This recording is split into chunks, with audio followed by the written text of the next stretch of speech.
You can control his blood outflow. I don't know, Noah. That's fair.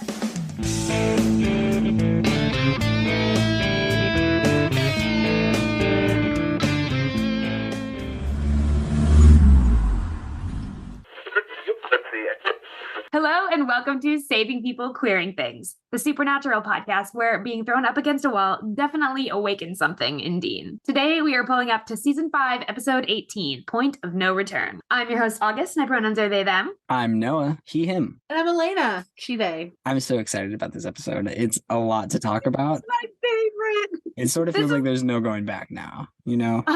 Almost like it's a point of no return, Noah? Oh, Almost? Quite possibly. I will say one of the things I do love about this episode is that as many times as I've seen it and like heard the title of it, I still can't hear it without hearing like Gerard Butler's voice singing the Phantom of the Opera song every time. Absolutely. Every single time. That was almost going to be my mixtape song, but I was like, no, get it together, Elayna. Not this time. Not today. Not today.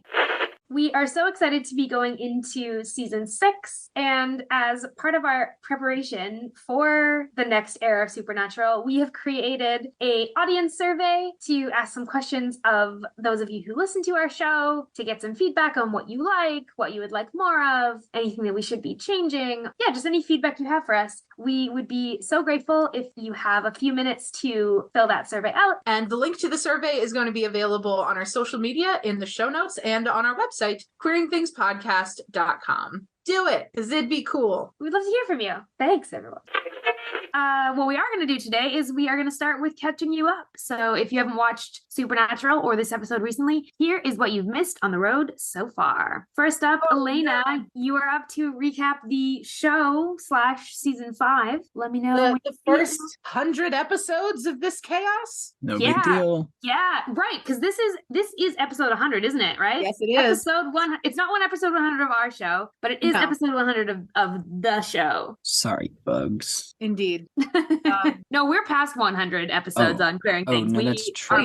We've had a bunch of fun bonusy episodes. Yeah. If you haven't checked those out, now's your Which opportunity. you can find on queeringthingspodcast.com. It's a good way to get caught up, before coming into the next recap. Just listen to all the other recaps and all the other episodes. So you might catch up on your Kripke era content here before it's all over and we're into a new era. We're speeding up on it. Yeah. Am I going to snuggle my cat as I do this recap? Yes, I am. Okay, well, let me know when you're ready, Elayna, and I will count you in. I have zero preparation, so let's do it. Wonderful. There is 30 seconds on the clock. In 3, 2, 1, go. Okay, so Sam and Dean are some angsty brothers who hunt some demons and some other bad stuff. They've gotten into some apocalyptic shit recently. There's a gay angel that we have many opinions about.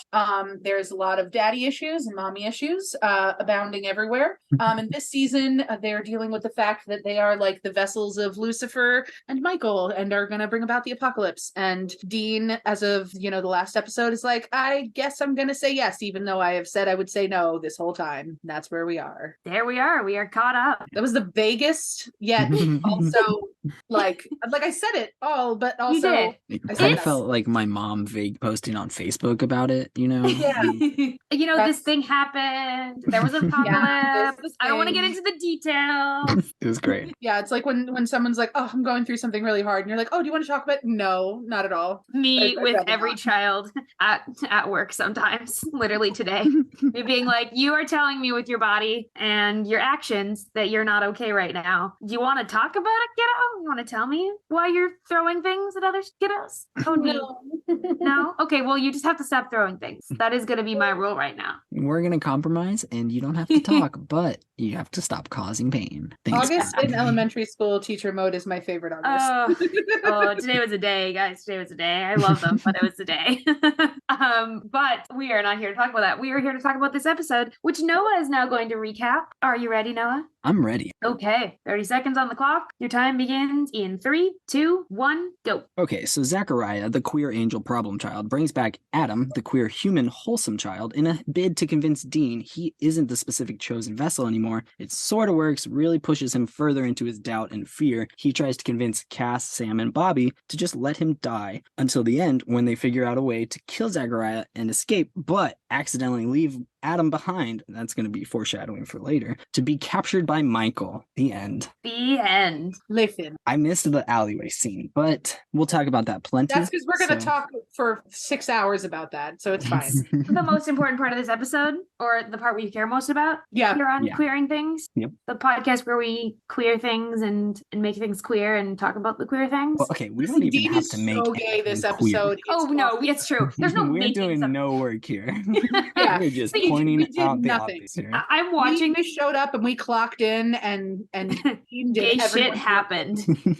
I'm watching this episode in my living room and my sister's visiting. And so she's watching it with me and she's seen it before. So like Sam's seen it before. So she is like laughing at the same parts because she sees it coming. And then my partner's also in the room and he's only like half watching because he doesn't really watch Supernatural. He's like half on his phone, half watching. But he keeps like, there's certain moments like the very gay moments. Like thinking a moment where when Dean says blow me cat and Sam and I both just like and Daniel just goes like just perks his head up and like looks at the screen. Did I'm he like, really just say that? He just you can't make this shit up. I've heard them say that he's not actually gay. Wait, did he say that? This is a network show.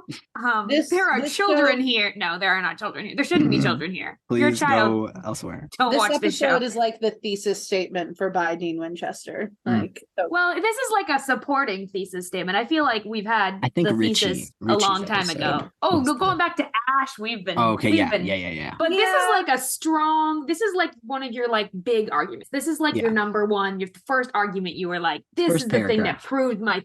Yes. We're like, he references sex with Cass twice in a 40-minute episode. This episode's I love it. Yeah. I love it. But before we fully get into it, we got to pick some music to accompany us on our journey. Every week we are picking songs that remind us of the episode to compile a episode and ultimately a season 5 mixtape. Noah, what are you adding to the mixtape this week? I went with a fantastic little ditty called Employment Cost by Ro Capara. It's so fun and it's a very ironic look at the way that capitalist America kind of treats its lowest rung of workers.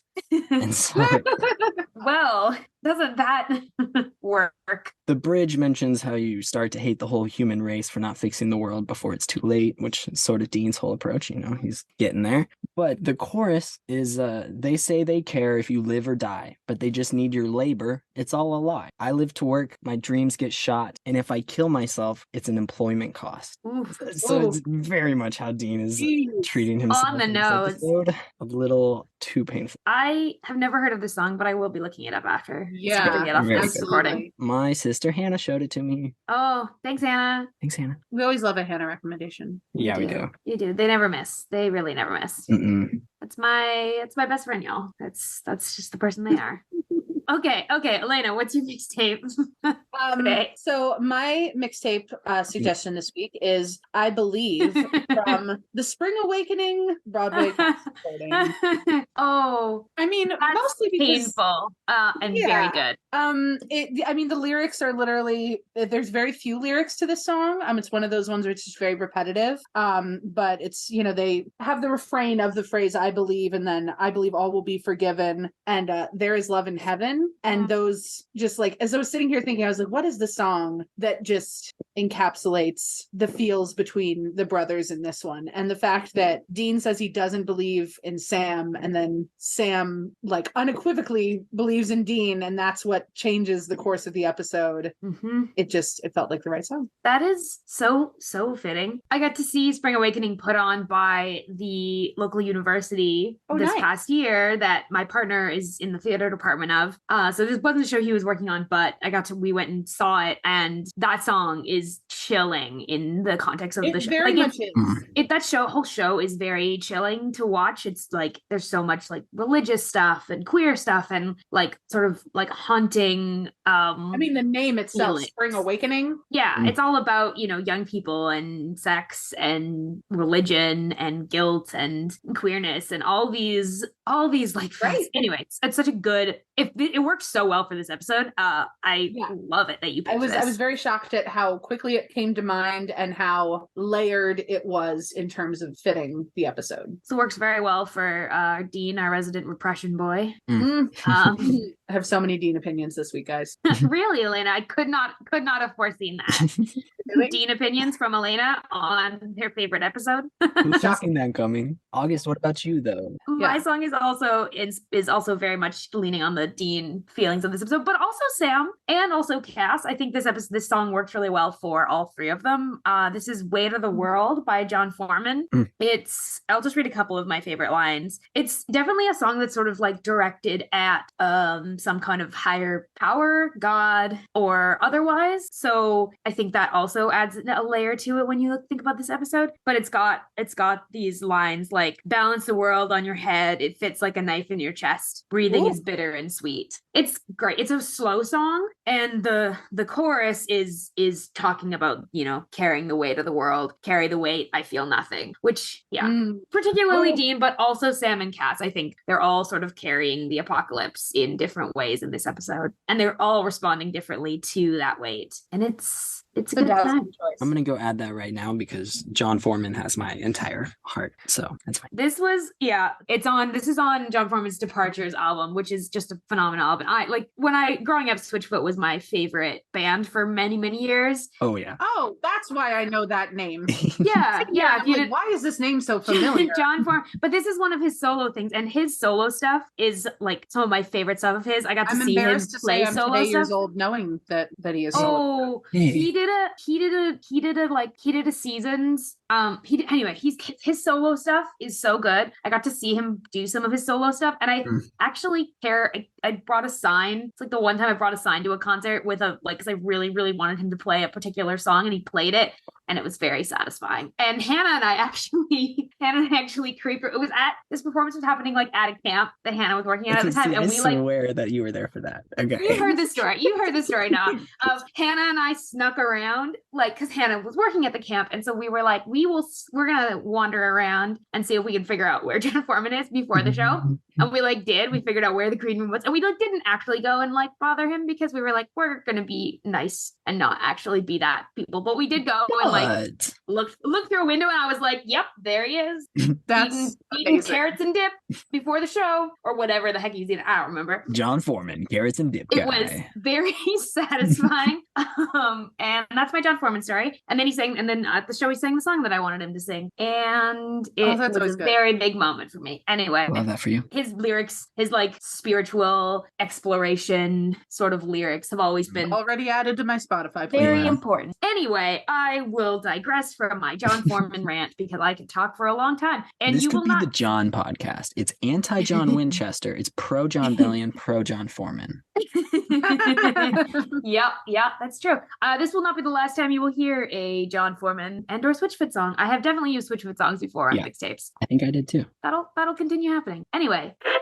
Well, now that we've got our mixtape playing, it is time for this week's hunt. And today we are exploring the 18th episode of season 5, Point of No Return. And this week's tarot card, which we're using to help frame our discussion, is the Wheel of Fortune card. So in the Supernatural Tarot deck, the Wheel of Fortune card is actually the rabbit's foot. That's the image on it. So thinking back to season 3 and Bella and the rabbit's foot. So the main theme of the Wheel of Fortune card is that what goes around comes around. The rabbit's foot brings good luck to its owner, but when it falls out of their possession, the former owner is cursed with bad luck. This cyclical nature of fortune and fate can serve as both a hopeful reminder and a warning. Enjoy and appreciate the good times, and remember that the bad ones won't last forever. So thinking about this episode and that idea of what goes around comes around, this cyclical nature of fortune and fate, I think those are really interesting themes to bring into an episode like this. But Elayna, do you have anything to add from your understanding of this in the traditional tarot deck? Yes.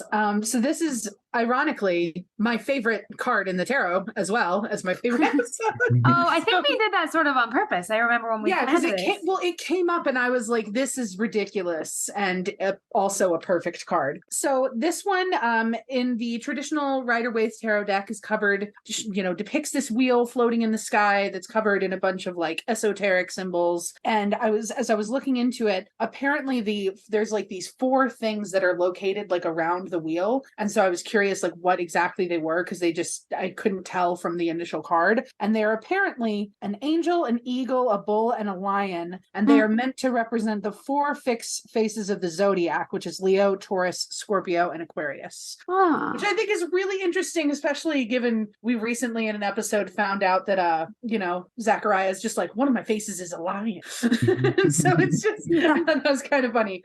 Yeah. Especially given Zachariah's fate this episode, which we'll get to. What goes around comes around. Yeah, and that's the whole essence of the card. And it's just a really pivotal card in the deck in the Arcana. I believe it's card number 10. Yes, it is. It's card number 10. And yeah, it's just a very, very significant card in terms of changing of fate and things shifting into a completely new phase. And I think that given where this episode ends, that's a very, very fitting card for the episode. So yeah. Love it. Love it. Thank you, Elayna, for giving us a little more information on that. And that's going to bring us into our main discussion of the episode. What did we think? What do we want to talk about? Everything. All of it. So much. I think, okay, the biggest, no, okay. I have a starting point for us. Yeah. So as like the biggest Dean apologist, I have to shout out Sam this episode. He's like the MVP of this one. Really is. And just... If we were giving awards, Sam and Bobby and Cass get all the awards this episode. Dean gets an award at the end, but Sam is the MVP. Yeah. But Sam is the kindest for sure in his approach. Sam is like the catalyst for this episode. And the linchpin for Team Free Will, which is he doesn't get to be that often. No, but he's the one who's holding it all together this episode, and I'm so proud of him. I like that we're getting Sam really feeling really stable, which is saying something, considering, not like only a few episodes ago he's being forced to drink demon blood. He's, like Lucifer is coming to him in his dreams. Like Sam is going through it, but the fact that he is able to be as solid as he is. Well, because I think he's going through it, he knows that he needs to lean on the things that he can trust. And that all boils down to Dean. At the end of the day, Dean is his anchor. Dean is his harbor. Dean is the one that he knows that he can believe in. And so even though Dean is exhibiting some very un-Dean-like behavior this episode, he knows at the end of it, Dean's going to make the right call. And he's right. Well, and it's because he believes that Dean is going to make the right call that Dean ultimately does make the right call. It's because that power of... Because it all comes back to fate. Yeah. It always favorite does. Phrase. It always does. Sam, just in MVP in so many ways this episode, he also gets probably like the best pop culture reference of this episode comes from he's got Sam. A few good ones, but he's like on, and he's not usually the one that's coming in with the zingers, but like Michael's not about to make you his Muppet. It's just peak reference from Sam. Well done. Top notch, honestly.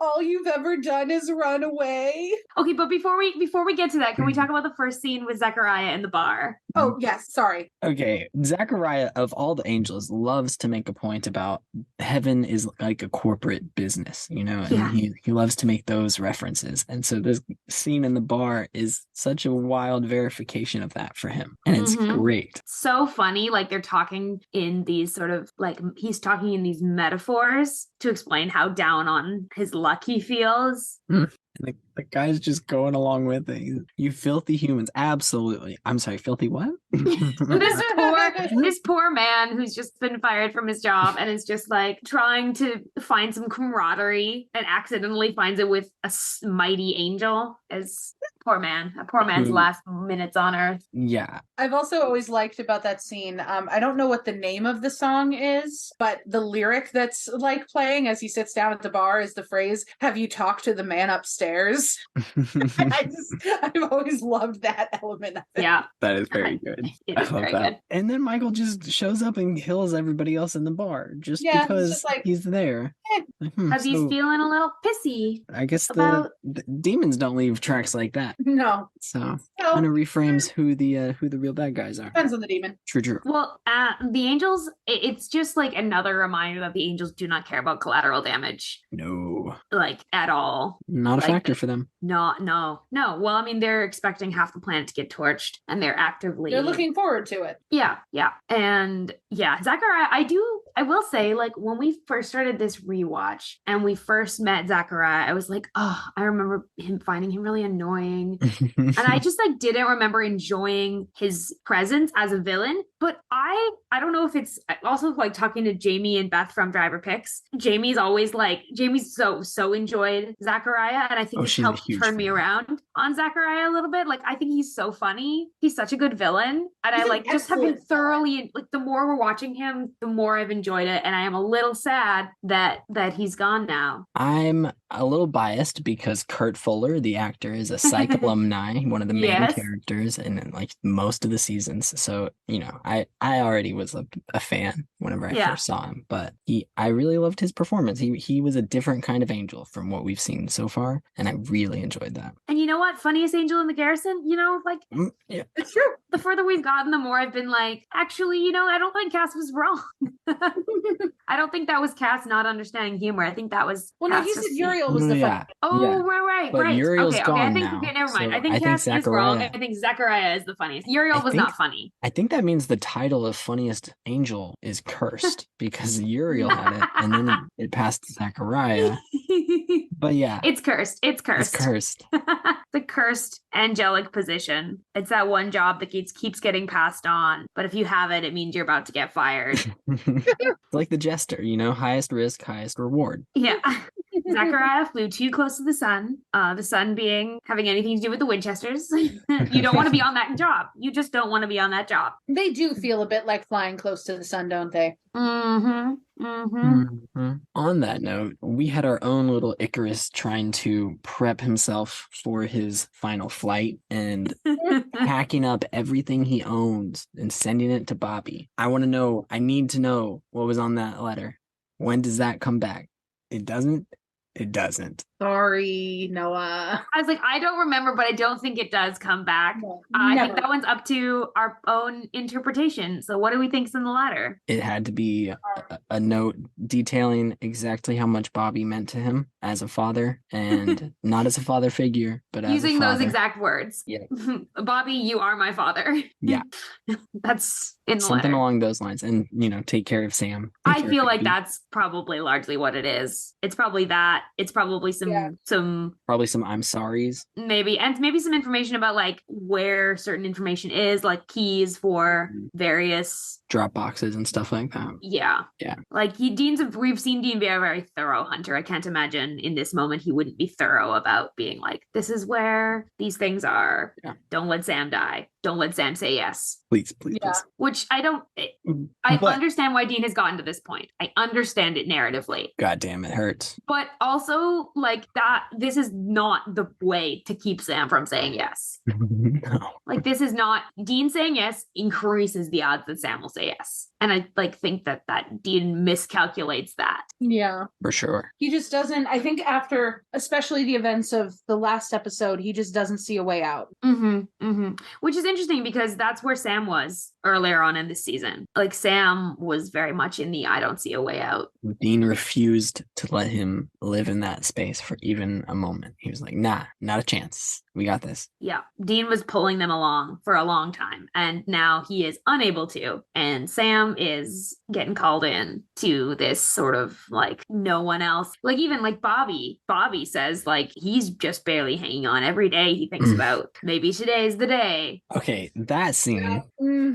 Dean's gonna come in and say shit like that to Bobby, who he just had to like. That wasn't that long ago, sir. That was just a couple episodes ago. And Bobby's reaction when he says, okay, yeah. So it's Dean saying, let me get out of your way, is referring to, him dying. And he's like, yeah, no, it's just me getting out of your way. And Bobby cocks his head and is like, what happened to you? Like, sir, what's different? This is big. This is a big shift that you've done. And it's the soft way that he says, you can't give up, son. And then you're not my father. And you ain't in my shoes, sir. Which, okay, like the second part, sure, you're Yeah. not in Dean's shoes, but also like you are all in this fight. You have all been in this fight for a while now, and like And fuck Bobby's you, Dean. Like earned that's that. not Bobby's earned that role in your life, and like you are just saying that to try and get him off. Like it's very much a ploy, and this is a very Dean sort of thing to do, is to like say the hurtful thing because he thinks it'll push the people away so he can do what he needs to. Because he does it to Sam underestimates later how on. much people care about him. And it does I not don't work. think he underestimates them, though. I think he's counting on them caring, because if he says something like that, he's counting on the fact that they care, meaning that it will hurt them and that it will push them away. And that's what he's expecting. He's expecting that their care is conditional on him and that they'll walk away. And he does this to Sam too. He tries to pull the same move on Sam later on or earlier on, and like be like, all you've ever done is run away.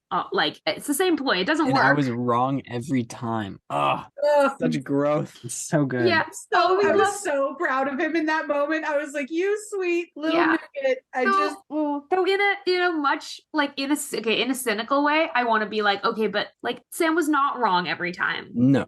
to run away. Like Sam running away to Stanford, objectively not wrong. Like the narrative has fucked Sam over and made him think that anytime he leaves his family, he's wrong, which is like just not true. No. But it is growth for Sam to be like, I don't want to run away from reality or from like who I am or from my family or from like this, I'm not running away from the fight, I think is what Sam is getting, that's where he's at. And that I think is like growth for him. Yeah, for sure. But the way that Bobby pulls out his revolver and it gets really real with the boys, and it's like, this is a real struggle for me too. But you know why I fucking don't? Because of you motherfuckers. Because I love y'all. I care about y'all. Yes. I promised you I'd never give up. Yeah. So good. All the flowers to Jim Beaver for that moment. Seriously, the delivery was insane. For that moment, and also for the moment later on in the episode when after Sam has the conversation with Dean that goes really poorly, and then Bobby goes like, how is he doing? And then goes, how are you doing? You can hear Sam like open his mouth to try to respond and just gets nothing. And it's Bobby, how are you doing? Like Bobby checking in on him is really kind. So good. It's so pure. Ugh. But then Cass gets his big vibrations. He's, whoa, something's happening. Gotta go check it out. And then the ground's breathing. That was I did not love that visual. No. Uncomfortable. But, and then he executes those two angels that try to get the jump on him. He kills so many angels this episode. He does. Cass is showing that he does not need to have heaven behind him to be incredibly lethal. For sure. Like, this is him anti-heaven. This is him cut off from heaven. Okay, sir. You're still kicking ass. I love it. As soon as he had those two knives, I said, ooh, those will come back into play later on. They have those. Show me a gun in the first act and not pay it off. But then he brings Collecting in... angel blades.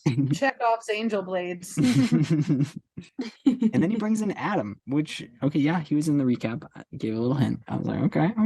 Did you actually, other than the recap, I didn't know it was this early. I was like, okay. I figured they were going to have to pull into that for season 7 or 8. Oh, really? You thought it was a couple seasons away still? I thought there was still time, but... Oh, man. Oh, I love that. It makes sense that Kripke wanted to round off that storyline a little bit more before he moved on. So, of course, this is we're actually getting real Adam. We're not getting Ghoul pretending to be Adam. Yeah. Like, this Which Adam does not great. know Sam and Dean, which I think was such a good move. Well, he only knows them from what the angels have told them, which is... exactly. That's wild. Him fighting through that gaslighting is very interesting. This Adam feels so, like, I love what they do in Jump the Shark with Adam and then Ghoul playing Adam. But, like, this Adam feels so much more... He feels like real. a Winchester. Yeah, he feels like a Winchester, primarily in the sense that he feels like someone who's been fucked over by John Winchester's parenting.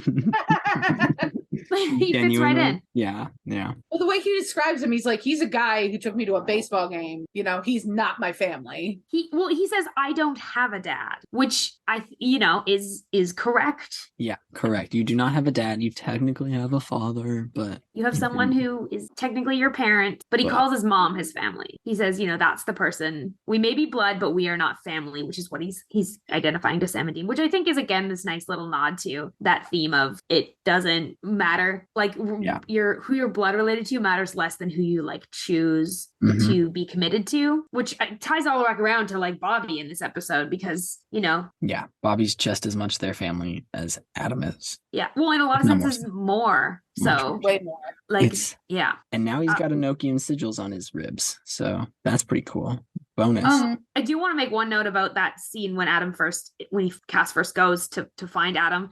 I really like, I know you said you don't like the breathing earth. Anyway, I really like it as a callback to Lazarus Rising because we get, but you know, when we got Lazarus Rising, it's this like perfect symmetrical circle of trees around the gravesite. Whereas in this one, it's just chaos. It's like everything is up. It's almost like they, like with Dean, like Cass like pulled him out of hell and very meticulously built his body and brought and like woke him up. Whereas with Adam, it seems like the angels just tore at heaven until they wrenched him out back into the earth, and it's very messy. Yeah. Well, I wonder if that has to do with the fact that they pulled Dean up, but they pulled Adam down. Or they threw him down, more like. Yeah. That's like it's two very different things. Also, like a blooming explosion versus a right. Someone coming back to life from hell versus someone being thrown out of heaven. Like the fact that angels are willing to throw someone out of heaven, they're being like, we know you got paradise. We know you're like dead, but actually we need you. So we're gonna just take away your eternal happiness till you do this thing for us. Well, that's very much like the way that Adam says, you know, like, well, I believe them because they're angels. And it's, you haven't met these angels. But the thing is, it's not that he trusts them. It's just that he's like, I care. The angels can give me what I want, which is my mom. And like, fair. I mean, we see that in this episode with Sam and Dean, like that they'll do whatever they can for their family. And you can see in Dean's eyes whenever Adam is talking about how his mother is the one thing he cares about and just love her and want to keep her happy. Dean relates to that in a completely real way. Hugely. But he needs Adam to support them. And Dean's whole reaction when he's like, well, there's no way Adam could be the vessel. Yeah, there's no way. It's me. I'm the vessel and I'm turning it down. But somebody else could do it? Oh, wait. Well, Dean starts panicking at that point because he goes, oh shit, like that hadn't occurred to him. Well, yeah, and it takes away the one play he had because Dean finally had like a direction and he was like, yes, nobody wants me to do this, but at least if I say yes, like I have control over that thing. But now suddenly it's like the angels are going, oh, we don't need you anymore. We'll find a more pliable vessel. And Dean's panicking because now it means that like Adam's on the hook for, you know, the apocalypse. A lot of damage. Yeah. Scares him. Yeah. And we've seen with like Raphael what Archangel does to its vessel. And like, yes, Michael technically said to Dean, like, I won't leave you a slobbering mess, but like, do we really trust Michael? No. Yeah, no. And if Michael's mad because he didn't get his vessel, he got Adam instead. Like, he's probably anticipating all of this, like the cost to Adam and the cost to the world. Yeah. It's like, I love how outraged Sam is about it. He's just like, no, like this does not track. You know, they've been saying this is the way it is, this is the way it is, this is the way it is. And now they like the way he's like, suddenly they're plan B.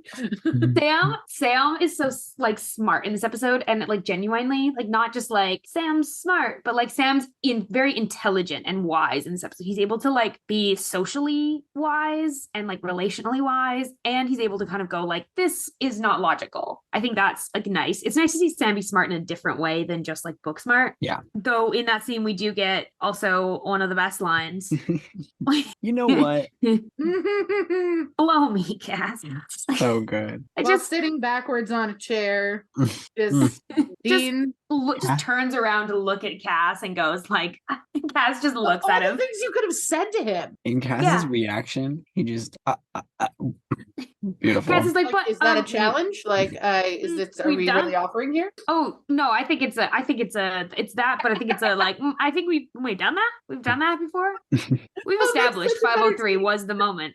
So like this is not new. Okay, but then not even 10 minutes later, he says, "Hey, not for nothing, Cass, but the last time someone looked at me like that, I got laid."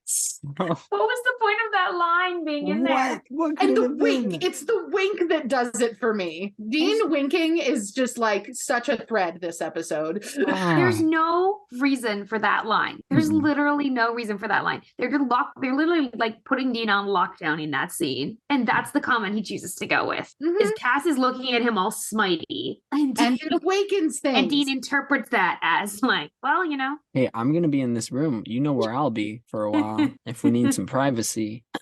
Wink, nudge, wink. Oh my god. It's so gay and I love it so much. Yeah. And that's not the end in this episode, because then Dean does get out, and then we get the iconic scene in the alleyway. Legendary alley scene. Okay. Yeah. Dean running up to a random guy and being like, yeah, hey, so pray to the angels and let them know that Dean Winchester is here. You pray too loud. You pray too loud is such a good entrance line, first of all. So good. Cass just being an absolute badass motherfucker this episode. So good. Cass is like, I am 4 steps ahead of you. Easily. And then smacking him back and forth across the alley, saying, I rebelled for this, motherfucker, so you could surrender to them? Cinema. Cass is pissed and he has a right to be. Well, and the thing he chooses to say too is like, I gave everything for you, and this is what you give to me. This is incredibly personal. This is not like, I gave everything for freedom or for humanity or for the cause. It's, I gave it all for you, motherfucker. Like, you are the reason I am in this position. You are the reason I am in this fight. This is what you're giving to me. This is how you're repaying me specifically. Dean is the reason. And Dean is still smiling at the end of it. He's like still on board. So I mean, we're not saying Dean doesn't like getting thrown out around a little bit. Just a little bit. It's the Cass please for me. Yeah. This episode's so gay.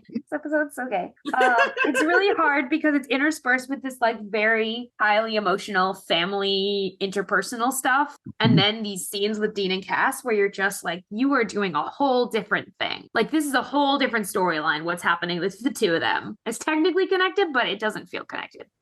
Yeah. Yep. They need to just accept it, and it's almost like he has a different dynamic than just family with Cass. There's a different energy, Wonder what that could be. And then Cass bringing him back and being like, whoa, what the hell happened to him? Me.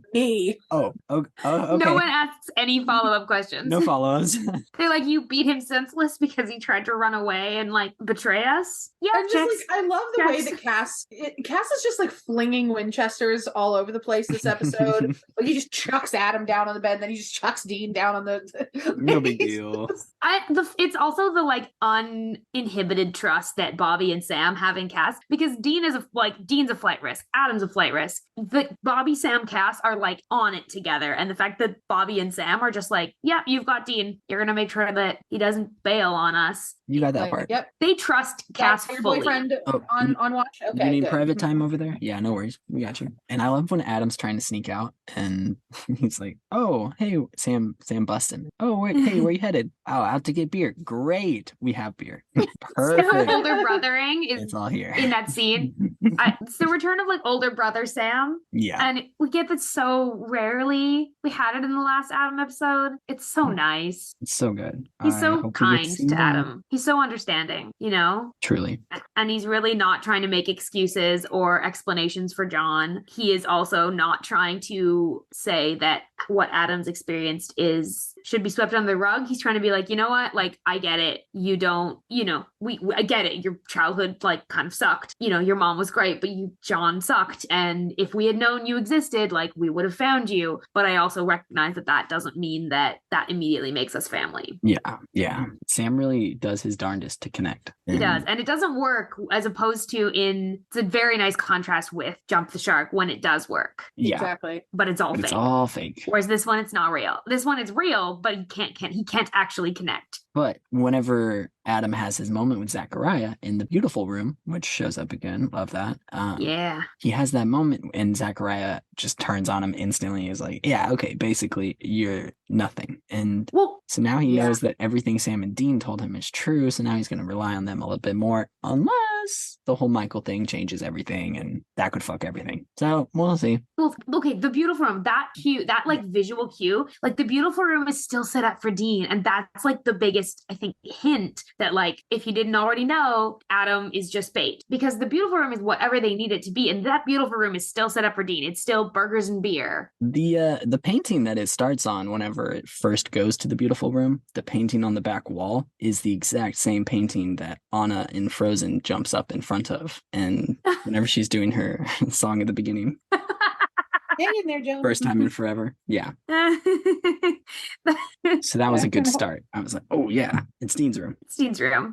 Oh, Dean is Elsa coded. In case you didn't know, Dean is Elsa coded. Or Elsa is Dean coded. So true. I should think it would make Elsa Dean coded because which Dean came first. Yeah. Oh my goodness. I wasn't prepared for that phrase to happen. I was going to say, though, that's a slightly good segue to a point I wanted to make about Adam, in that Adam is truly a Winchester because he makes a pop culture reference within 5 minutes of being on screen. The National Lampoon's Vacation reference was very nice. The pop on down to Wally World. I don't know. Are y'all too young for that reference? Yes. No, I know that reference. Yeah, okay. I know that reference. It's a good reference.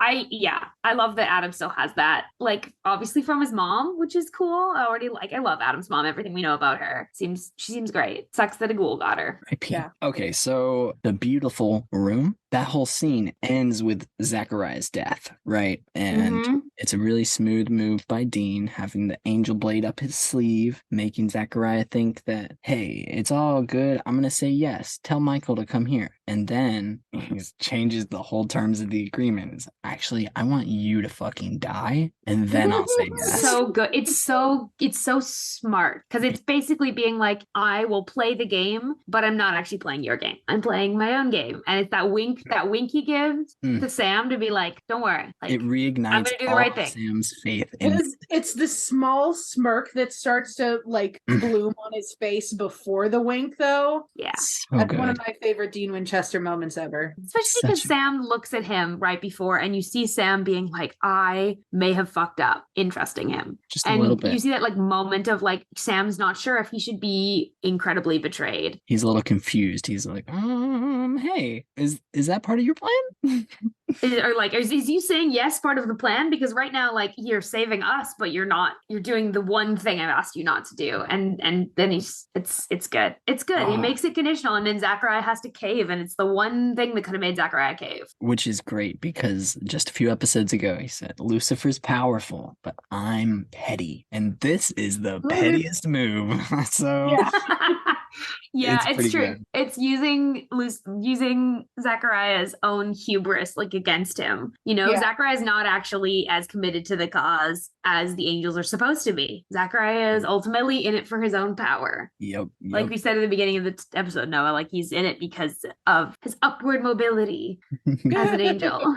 Trying to climb that ladder. Opportunity for advancement within the company. Nope. But just the iconicness of the line. Sorry, go ahead. No. Yeah, I was going to point out a line too, but is it before Michael gets a piece of this sweet ass? Oh. So good. Beautiful. Yeah. The line I was going to say was the, he's like, Michael's not going to kill me. And he's just like, but I will. It's so good because ultimately, like, Michael 100% would have killed Zachariah. Yeah. Like, Zachariah is fucked as soon as Dean makes his yes conditional. Zachariah knows it too. But Dean got dibs on killing him. Yeah. It's very satisfying. It's such a great story tack to take, Michael showing up in like the rumbling getting slowly louder as the scene progresses and the tension rising. It's such a good touch. I do love that. And they've done that kind of fake out with Michael before. Like Michael is always just on the edge of being there. Happened in 513 as well. Like Michael, like you get those moments of like, oh, but they keep like just staving him off. Yeah. Yep. And they do that yet again in this episode. They run off and Adam gets left behind. to face Michael alone. Because Dean takes Sam out first, which he was Of course always he's going to. Of course, yeah. Sorry, Adam. Brutal. And they can't get a damn win. No. This is, the Angels all of their ploys are not working. Yeah. Like they can't trick the Winchesters into it, but they can take Adam.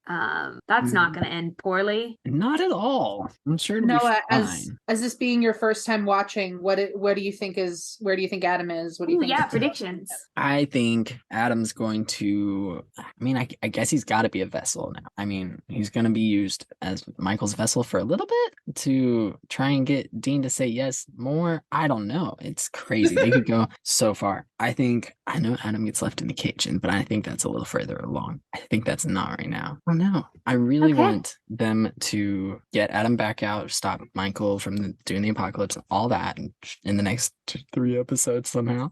It'll be great.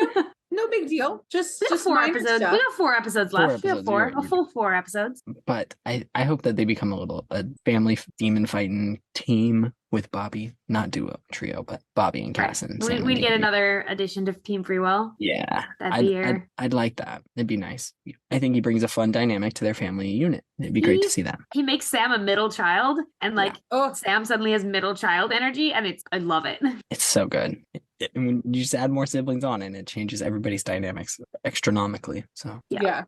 Speaking of sibling dynamics, maybe the last thing to talk about in this episode is Sam and Dean. Like we've touched on it a little bit, but they go through a real arc in this episode. Oh yeah. And Sam takes them on a real journey. Yes. And I like that we get this kind of like, in a weird way, like a callback to when Sam was on the run and Dean knew exactly where he was going to go. Yes. And, Dean's like, how'd you find me? Like, Dean, you know exactly how the fuck he found you. The stops on the farewell tour aren't that hard to figure out. The same way that you found him. I think it's a nice reminder to Dean that as much as he parented Sam, like Sam is, he says this at the end of the episode. He was like, you've always been this snot-nosed kid. I've always thought I had to take care of you. But we both know that's not true anymore. Like, that's not who you are anymore. Sam has grown into being his like hunting partner and actually incredibly capable. Like, he doesn't have to take care of Sam anymore. And I think he's learned that the hard way through season 4. But now I think this is a big moment of him being reminded that Sam can also be protective and the leader and, taking charge. Poetry snaps to that. I mean, if you're grown up enough to have faith in me, the least I can do is return the favor. Just a nice, I do appreciate for once that we get a apology after some really, like, because Dean is super mean and like harsh to Sam and Bobby. And I appreciate that with Sam, he comes back and is like, no, I am going to get this apology out. I'm going to say that I fucked up. I have to believe that he went back to Bobby at some point and apologized as well. That's a cut scene that lives in my heart. Like, absolutely. Yeah. I think Dean knows that this was like not his finest moment. No. Yeah. He seems to have like actually done the self-reflection to be like, I fucked up. But would you say that it was perhaps a point in which they cannot go back from, perhaps return from? I mean, it seems to be the last Dean is back on board, They're like, Screw okay, destiny. We have now officially been like, we are not considering the Dean saying yes to Michael plan. Yep. He's on We are board. not considering the Angels plan anymore. Nope. Screw destiny right in the face. Castiel. Yeah. The screw destiny right in the face is a line I've considered getting a tattoo of. It's a good line. Goes along really well with the I have to believe that I can choose what I do with my unimportant little life. Yes. So good. Yeah. Powerful. Yeah. A strong episode. Yeah. That seems like a good place to move into our going meta section. So this is where we are talking lore, talking about representation, any behind the scenes trivia we have from this episode. And yeah, anything else we haven't already talked about. Yeah. First up, we have our representation check. Rep check? We do not pass the Bechdel. No, we do I don't know have. if a woman has a whole line in this episode. No, I don't think there's no women in this episode, are there? Nope. So we'll just keep going. We also had another reference to to Wincest done by Zachariah this episode. Hate it. Oh, And- I entirely missed. I blocked that out. Oh, he's talking to Adam Erotically in the codependent on dream. each other. Yeah. Oh, it's just that one word. Yeah, it's just a little okay. hint, and it's not great, but still, they didn't need to include it. They had enough they had enough codependency to go off of. Yeah. I think that was just unnecessary. Just a normal codependency. Yeah. Normal Like, all non-erotic of the other words that you codependency. said were applicable until you made it creepy. Yeah, it's like, okay, so what do you do in your spare time, Zachariah? Like, what's going on there? Chill. Please But I stop. will say, in terms of representation, like I do love the way they do the sibling dynamics and the way they work out their issues. I think we've talked about it, but I think it's really nice. It's a representation piece and the representation of like owning up to your mistakes and And this Yeah. feels like one of the few episodes where like, and please correct me if I'm wrong, maybe I'm blocking it out because I just am too biased about this episode. But I don't think there's any like, even though there's no women in the episode, there's also no creepy sexism going on. Like it's just like That's there's true. not I mean, it's because there's no women in the episode that there's no Yeah. creepy sexism, but The small victories. like I hate that. It's like a backwards win yeah. that just shouldn't. Yeah, it's not great. It's they would point at it and be like, yeah, look, this one's great. It's like, it's because there Yeah. are no women. Like, Nobody what? says anything chauvinistic, and that's like you didn't because have any there's no opportunities. women present. Yeah, I did like Bobby is stepping up again and being some disability representation Mhm. and Dad, whatever Bobby supremacy. he's talking about keeping Adam on watch, on lockdown. And he's like, well, he's got a slight height advantage. It's great, he's not framing it in some sort of like, I can't, and he's like, hey, he's taller, like, I don't know, it's Yeah. a wholesome way to look at it. Do love that. Yeah, Bobby is underrated in what he And does in this Sam's episode. like, but it's cuff him to good. your chair. Sure, 'Cause sure, that's it's gonna work. practical. I'm like, I'm not sure what you expect Bobby to really be able to do in this scenario with his 19-year-old. Now, but see, that's fine. interesting because Adam's been dead for a while. Mhm. Okay, maybe this is so got that. So we're talking about lore. Adam's been dead Yeah. for a while. And did they age him up? Is he still 19? I think he's still I think the Yeah. implication that he's still 19. Yeah, he's still the age he was when he died, I think. Okay. Yeah, as far as we know, in terms of heaven, everyone we've seen in heaven and everyone we know of in heaven is the age that they died. True. Ashley, We didn't I'm see on. anyone. Yeah. We also have with lore the reminder of how the heaven dynamics work. Mhm. Because he's like, yeah, I was in heaven and I was I at was my the one prom with my making out with prom. this girl. Again, a terrible heaven. Yeah. Terrible. Every Come heaven on. sucks. The That's heavens like the angels most suck. anxiety-inducing prom ever. Also, like, no way. That's everything he talked about in this episode was about his mom. Yeah. That's Yeah. the most important part in his life. You're telling me that like his None of best them? memory is prom? Yeah. And No. the park Hell no. where he's waiting and he meets Zachariah in his dream. It's kind of implied that was one of his heaven dreams, but his mom's still not there. He's waiting for her. Yeah. It's Heaven's fucked. Heaven's fucked. Yeah, not great. That is about it Not for phrases lore, you though. get to say every day. Just on Supernatural. You're That watching is Supernatural. And The Good Place. about all we have for lore. In terms of behind the scenes, this episode is there's a very, very funny behind the scenes clip in the scene where Dean says blow me cast. There's some very funny hand yes. motions. If you The haven't seen it, it's in the bloopers. blooper reels. The blooper reels for this episode are very funny. Okay. And Noah, you will have to Confetti, look it's a them up. parade. Oh yes, that's in this episode too.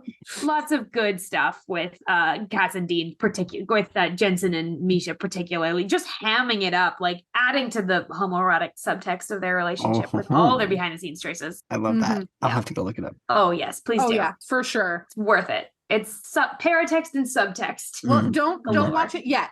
I was gonna say I True, might have to true. wait till the end of the season. Yeah, wait till the end of season 5 because Yeah. there are some major. Yes, Yeah. yeah, we will. But it's good shit though. Gotcha. Yes, for those of Gotcha. you who have seen all of season 5, if you haven't seen the blooper reel before, go watch it now. It's worth. I had one note for behind the scenes stuff that I like, where with the episode being episode 100, that's the number on the hotel room door that Dean is at. He's in room 100, That's good. Oh, nice note, nice cut. and they do that again in episode 200. Oh, nice. I think I did know that one. I recently was watching episode 300, and I didn't see one there. There's some other stuff in episode 300 as notes Yeah. to that, but we'll get there. The fact that In there's 3 to 5 200 years. more of this after this, and then some. We're not like- even a third of the way. We got another Not like even 4 or a 5 third. episodes, and then I think there's 327. So what's that divided Yeah. by 3? That I does mean- not divide evenly by 3.